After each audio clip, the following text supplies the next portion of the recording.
जय हिंद फ्रेंड्स।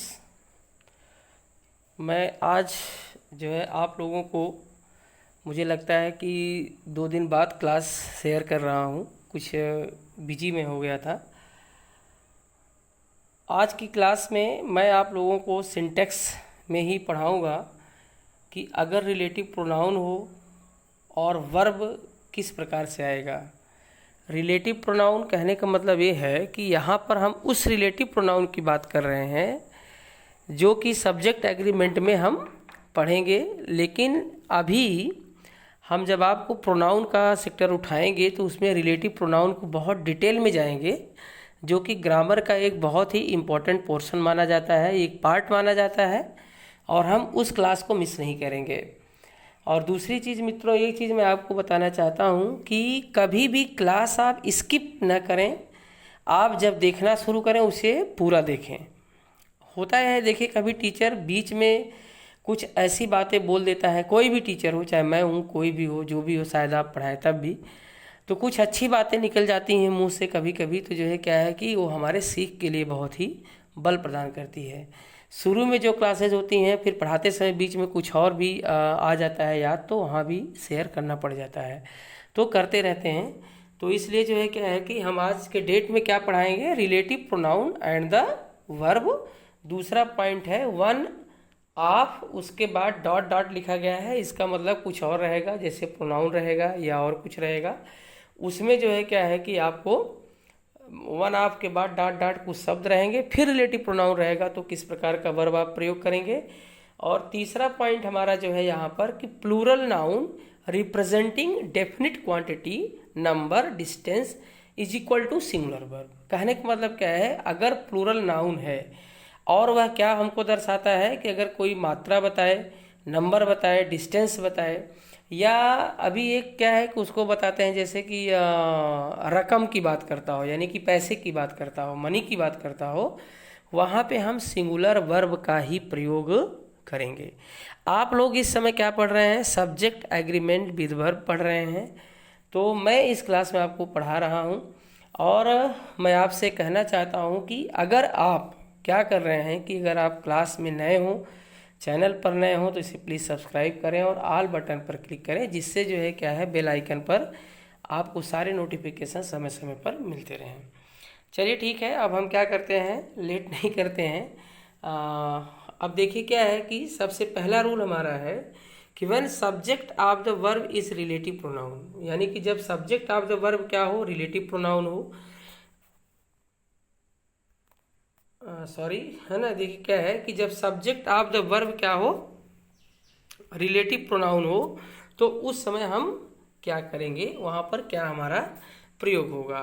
जैसे यहाँ देखिए क्या है कि when subject of the verb is relative pronoun. Relative pronoun होता कौन कौन सा है, जैसे आपका हु है, हुम है, हुज है, विच है और दैट है ना। ये रिलेटिव प्रोनाउन के रूप में प्रयोग किए जाते हैं। और आप ये देख रहे हैं कि जैसे यहाँ पर क्या है कि the verb is used according to the antecedent of the relative pronoun. RP का मतलब यहाँ पे रिलेटिव प्रोनाउन से है, ठीक है। जैसे अब एंटीसीडेंट का मतलब क्या होता है, यानी कि जैसे यहाँ पर आप देख रहे हैं ना, जैसे अगर हु हुआ है ना, या कोई भी रिलेटिव प्रोनाउन अगर आप प्रयोग कर रहे हैं या दैट का प्रयोग कर रहे हैं, कोई भी कर रहे हैं, तो उसके पहले जो यहाँ पे नाउन प्रयोग करे होता है उसी को हम एंटीसीडेंट कहते हैं, ठीक है।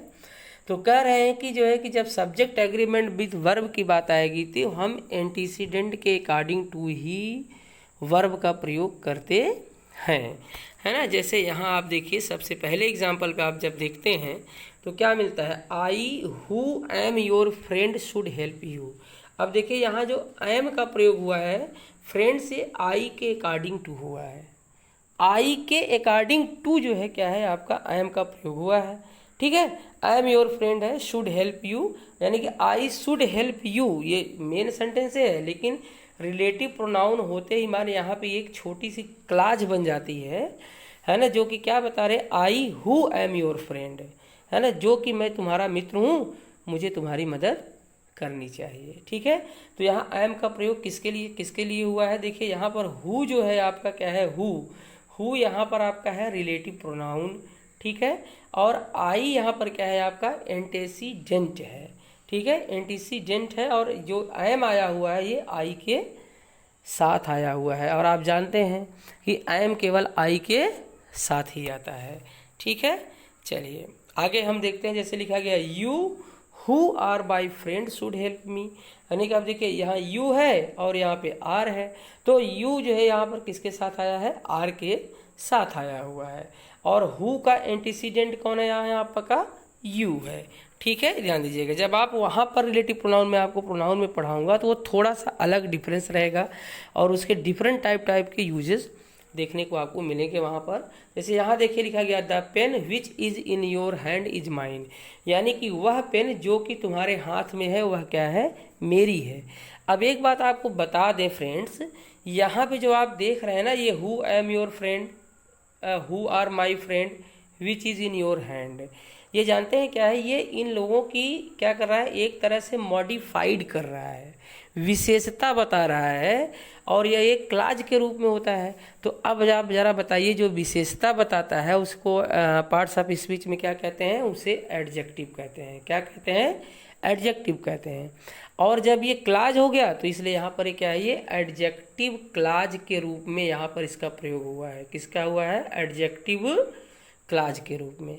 ये ध्यान दीजिएगा, जब हम आपको क्लास पढ़ाएंगे, नाउन क्लास, एडजेक्टिव क्लास और एडवर्ब वर्ब, तब वहाँ पर डिटेल में जाएंगे। बहुत इंपॉर्टेंट पोर्शन होता है, क्लास को कभी मिस न करें, रेगुलर देखें, है ना, जिससे आपको क्या है कि नॉलेज में कुछ न कुछ बढ़ोतरी मिलती रहती है। ठीक है, तो ये एडजेक्टिव क्लास के रूप में ये सब प्रयोग हुए हैं। दूसरा रूल हमारा आता है one plus of plus plural noun या प्रोनाउन होगा। ठीक है, प्लस आपका रिपोर्टेड क्या होगा, रिलेटिव प्रोनाउन होगा, और फिर the verb is used according to antecedent of the relative pronoun not one. यहाँ बात आप समझ पा रहे हैं, कहने का मतलब ये है कि अगर जैसे क्या है कि अगर हमारे पास स्ट्रक्चर ये है one of pronoun noun pronoun, ये अगर स्ट्रक्चर यहाँ तक का स्ट्रक्चर हमको मिल रहा है, one plus of plus plural noun या कोई प्रोनाउन होगा, उसके बाद प्लस रिलेटिव प्रोनाउन होगा, तो जो दो वर्ब का जो प्रयोग होता है वह हमेशा रिलेटिव प्रोनाउन के एंटीसीडेंट यानी कि पूर्ववर्ती के साथ प्रयोग किया जाता है, वन के साथ नहीं, वन के हिसाब से नहीं, यानी कि यहाँ पे जो वन है उसके अकॉर्डिंग टू आप वर्ब का प्रयोग नहीं करेंगे फ्रेंड्स। ठीक है, अब आप एक एग्जाम्पल लें, एक या दो एग्जाम्पल से समझें। जैसे यहाँ देखिए लिखा गया ना, he is one of those boys, देखिए ठीक है ना, देखिए क्या लिखा, he is one of those boys. ठीक, अब यहाँ देखिए आपका हु क्या है, हु आपका है रिलेटिव प्रोनाउन। अब रिलेटिव प्रोनाउन के पहले क्या प्रयोग किया गया है फ्रेंड्स, बॉयज प्रयोग किया गया है, तो बॉयज क्या हो गया, बॉयज यहाँ पर हो गया इसका एंटीसीडेंट हो गया। ठीक है ना, इसका क्या हो गया, ये एंटीसीडेंट हो गया, कहने का मतलब इसका ये पूर्ववर्ती हो गया। तो अब जो यहाँ का जो वर्ब होगा वो किसके अकॉर्डिंग टू होगा, जैसा कि रूल में कह रहा है कि antecedent of the relative pronoun, relative pronoun के एंटीसीडेंट के हिसाब से होगा। तो इसलिए आप क्या करेंगे, यहाँ पर जो रिलेटिव प्रोनाउन होगा वो आपका बॉयज के अकॉर्डिंग टू होगा। अब चूंकि टेंस किस में लिखा गया है, यहाँ देखिए जाए, जो आप यहाँ देख रहे हैं जो सेंटेंस लिखा गया है, it is written in the form of present tense. तो प्रेजेंट टेंस के अकॉर्डिंग टू क्या हो गया, यहाँ पे हु वर्क वेरी हार्ड, है ना, तो यहाँ हु यानी कि वो बॉयज क्या है, one, he is one of those boys, मतलब उन लड़कों में से एक वह है जो कि कठिन मेहनत करता है। तो यहाँ अगर आप ही के हिसाब से अगर आप यहाँ वर्क लगा देंगे तो गलत हो जाएगा। तो आप में स्पॉट एरर में पूछा जा सकता है कि यहाँ ही के हिसाब से जहाँ वर्क है यहाँ पे वर्क्स लिखा जा सकता है, और आपको क्या है कि फंसाया जा सकता है एग्ज़ाम हॉल में। तो इसलिए क्या करेंगे, आप वर्क ही लगाएंगे न कि वर्क्स। और वर्क क्यों लगाएंगे, अकॉर्डिंग टू द बॉयज़। ठीक है, और आप प्रेजेंट इंडेफिनिट में जानते हैं जब सब्जेक्ट प्लूरल वर्ब हो जाता है, प्लूरल का हो जाता है, तो वर्ब में क्या होता है, यस या ईएस का प्रयोग नहीं किया जाता है मेन वर्ब में। ठीक है, चलिए देखिए अब हम इसके आगे बढ़ते हुए चलते हैं दूसरे एग्जाम्पल पर।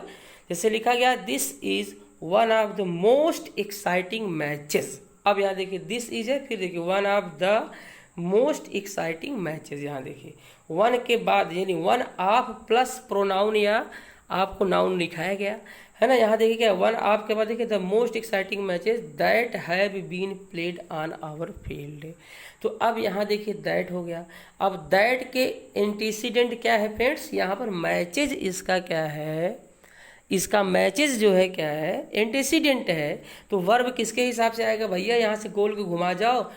मैचेस क्या है, मैचेस जो है आपका प्लूरल है, ये प्लूरल नाउन है। तो प्लूरल नाउन के हिसाब से आप सिंटेक्स समझाते हैं तो एसएस और पीपी का रूल आप याद रखें, सिंगुलर के साथ सिंगुलर और प्लूरल के साथ प्लूरल। तो मैचेस आपका प्लूरल हो गया, इसलिए आपका यहाँ पे क्या हो जाएगा, हैव बीन का प्रयोग किया गया है। तो अगर यहाँ क्या दिस के अकॉर्डिंग टू प्रयोग कर देगा तो वहीं पे हैज बीन कर देगा और आप क्या करेंगे, गलती कर बैठेंगे। तो हमें गलती नहीं करना है, क्रिस्टल क्लियर रहना है हमेशा से, जो है क्या है कि एकदम क्लियर अपना बेस अपना मजबूत रखें, जिससे क्या है आप फॉल्ट ना हो सके। ठीक है, देखिए अगले रूल की तरफ हम आगे बढ़ेंगे। जैसे पहला देखिए लिखा गया कि when a plural noun represents a definite quantity, बहुत इंपॉर्टेंट है, बहुत बहुत इंपॉर्टेंट है। अक्सर गलतियां हो जाती हैं, ठीक है, बैंक में फॉर्म भरते हुए या कहीं पैसे रुपए को लिखते हुए तो गलतियां हो जाती हैं, है ना, बहुत माइन्यूट होता है, एक ह्यूमन एरर माना जाता है। लेकिन आपको कंपटीशन में ह्यूमन एरर ही तो देखना है, ह्यूमन एरर से ही लड़ना है। ठीक है, जैसे यहाँ देखिए क्या है कि when a plural noun represents a definite quantity, यानी कि जब वो निश्चित क्वांटिटी को निर्धारित करता हो, नंबर संख्या की बात करता हो, मनी पैसे की बात करता हो, या डिस्टेंस मीन्स दूरी की बात करता हो, या एक चीज़ और इम्पॉर्टेंट है द नेम ऑफ कंट्री या टाइटल ऑफ द बुक। अगर किसी किताब का नाम हो और जो है क्या है, अगर नेम ऑफ द कंट्री हो तो वहाँ पर हमेशा वर्ब क्या होगा फ्रेंड्स, वर्ब वहाँ सिंगुलर होगा, वहाँ आप सिंगुलर वर्ब का प्रयोग करेंगे, इस चीज़ को याद रखिए। ठीक है, अब जैसे आगे देखिए एग्जाम्पल के तौर पर आप देखते हैं, जैसे यहाँ लिखा गया पहला example, the United states of America. ठीक है ना, the United states of America. अब यहाँ देखिए, अब ये पूरा एक देश का नाम है, स्टेट्स ऑफ अमेरिका, इसलिए यहाँ पे इज का प्रयोग किया गया, is the most powerful country.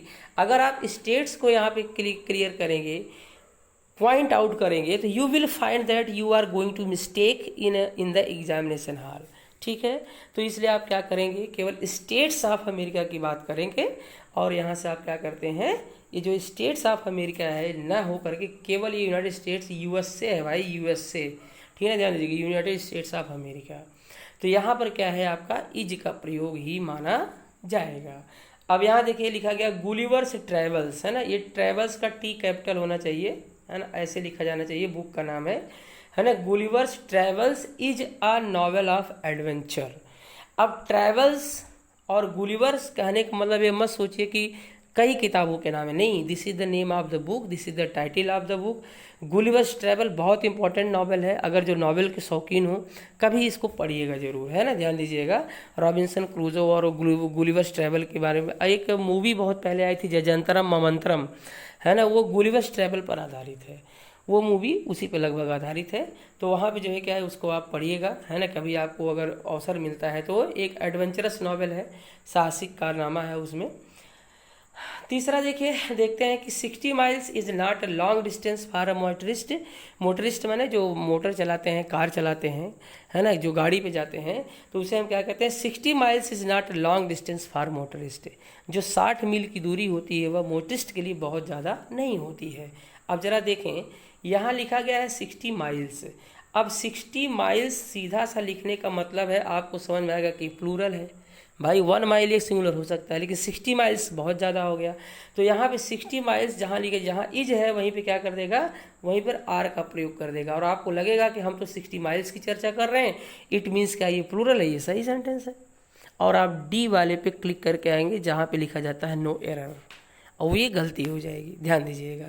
अगर ऐसा कभी डिस्टेंस की बात करते हैं तो वहाँ पे हमेशा वर्ब क्या होगा, सिंगुलर ही प्रयोग करेंगे, इस चीज़ को आप माइंड रखें।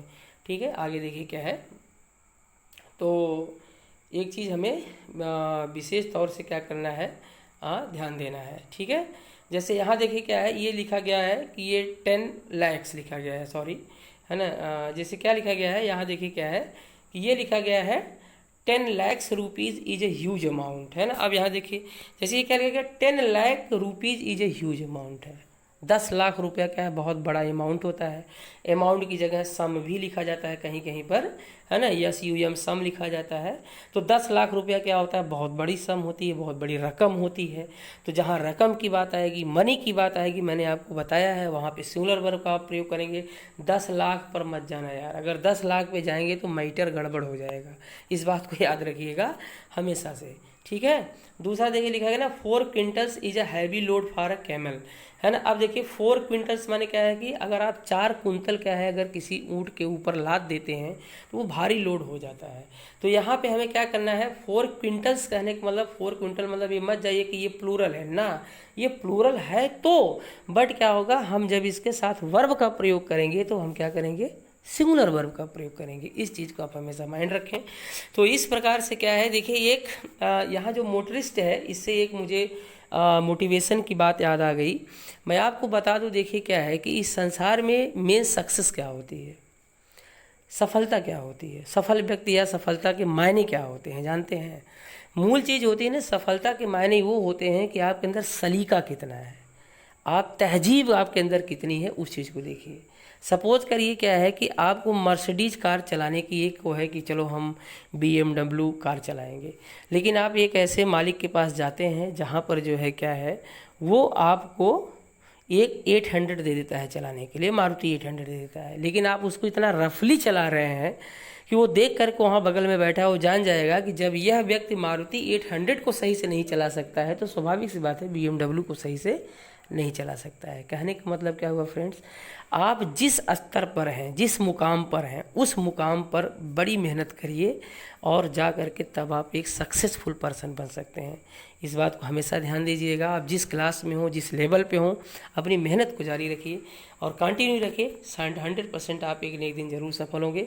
और यदि आप चैनल को क्या करें, आपको लाइक होता है, पढ़ाई अच्छी लगती है तो प्लीज़ आप इसे सब्सक्राइब करें, शेयर करें और लाइक करें। बहुत बहुत धन्यवाद। मैं इसी के साथ जो है क्या है आपको जो है क्या आपके अच्छे स्वास्थ्य की कामना करते हुए खुश रहें, मस्त रहें। धन्यवाद।